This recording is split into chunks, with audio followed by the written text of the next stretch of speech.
Welcome to Kenton's videos. Enjoy the video. You start by powering up and pairing. This is the most efficient path to a working watch.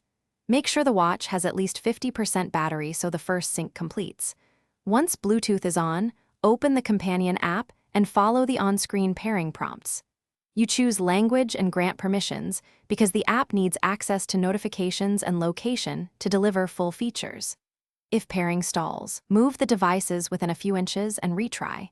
It often clears transient radio issues. After pairing, you configure the watch so it helps you every day.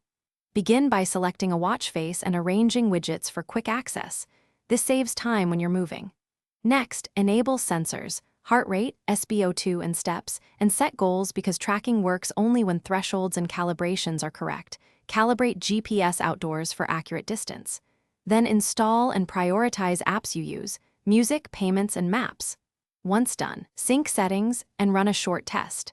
Start an activity and confirm live data flows to your phone. You finish by completing the on-watch tutorial and confirming automatic sync so your history stays current.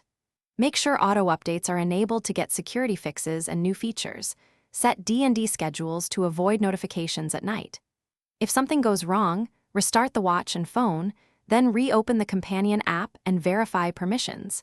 This resolves most sync or notification failures. If pairing repeatedly fails, unpair from the phone, clear Bluetooth cache where applicable, and pair again. That usually restores normal operation.